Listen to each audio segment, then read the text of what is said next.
Hello everyone, I'm Kyle Glockner, and welcome to this live episode of FaceOff. As far as fighting games go, the games that most quickly come to mind would likely be the classics such as Mortal Kombat, Street Fighter, or Tekken. But today, I'm going to be talking about Nintendo's own fighting franchise, the Super Smash Bros. Series. Since the original Smash's debut on the N64 in 1999, the lovable fighting franchise has seen a release on every Nintendo home console since, as well as a 3DS version of the latest installment. So with that in mind, we have Super Smash Bros., Super Smash Bros. Melee, Super Smash Bros. Brawl, and Super Smash Bros. 4 for today's battle. Let's get started. For the first installment in the series, Super Smash Bros. On the N64 set the bar high for the series. This game allowed kids to settle the old playground argument of whether Link would beat Samus in a fight. Allowing you to duke it out as 12 characters from various Nintendo franchises, this game was the first of its kind and brought a unique twist to the fighting game franchise. For starters, unlike the typical fighting games like Street Fighter, there aren't typical button combos in Smash. Only 3 methods of attack: standard attacks, which can turn into more powerful Smash attacks, special attacks, and grab attacks are available for each character. In addition, the goal is not to deplete an enemy's life bar, but to knock them off the stage in some way. This created one of the most unique fighting experiences a game ever had, still holding a candle to competitors. While this game blew many people out of the water, fans only had to wait a mere 2 years for the new installment in the series. Released in 2001 for the GameCube, Super Smash Bros. Melee extended the roster to 26 characters, more than double the previous entries' numbers. This game introduced new features such as multiple new single-player modes and a trophy collection. But like with the Dragon Ball Z Budokai and Xenoverse battle, single-player campaigns don't make a fighting game. Melee made many improvements to the formula of its predecessor, greatly speeding up movement and adding new depths of strategy with even more moves to choose from. This game quickly rose into the competitive ranks of gaming, even being considered the best competitive Smash by gamers everywhere. Now, unlike the incredibly short period between the original installment and Melee, fans had to wait a whopping 7 years until the next installment, and then wait through about 4 further delays. Released for the Wii in 2008, Super Smash Bros. Brawl featured a whopping 39 characters, including non-Nintendo newcomers such as Sega's Sonic the Hedgehog and Konami's Solid Snake.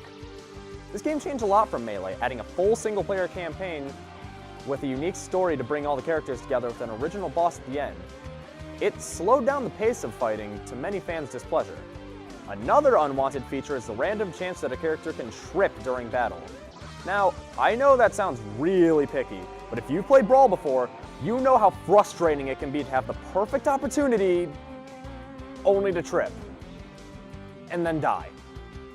But then there came hope for the series, as in 2014, the latest installment was released. Almost 2 years ago in 2014, Super Smash Bros. For the 3DS and Super Smash Bros. For Wii U, more commonly referred to as simply Smash 4, were released for, you guessed it, 3DS and Wii U. These games featured an astronomical 58 characters, including 7 downloadable characters available post-launch. This game is an overall improvement from Brawl, being officially called a fusion of Melee and Brawl, and it is just that. The speed and movements are all quicker than Brawl, but not quite Melee quick. These games did away with the large single-player campaign, but added a mode similar to Mario Party called Smash Tour, which is exclusive to the Wii U version. With these games also came a new line of toys called Amiibos. With an Amiibo figure, players could tap in their favorite character to train against, with the Amiibo learning as they fought the player, providing a challenge to all those single players out there. Well, with all that out of the way, it's time to decide which one stands out on top. Coming in at 4th place is Super Smash Bros. Brawl. Hardcore fans of the franchise probably saw this coming, but for those who aren't as well versed in Smash, like I said before, this game is overall extremely slow, to the point that I honestly hardly enjoy playing it when a much better alternative is right beside me. If you have access to any of the other 3 Smash games, don't even bother with this one. In 3rd place is the original Super Smash Bros. For the N64. The only reason this game really beats out Brawl is because of the fact that at least a third of the roster in Brawl is broken beyond belief. Looking at you, Meta Knight.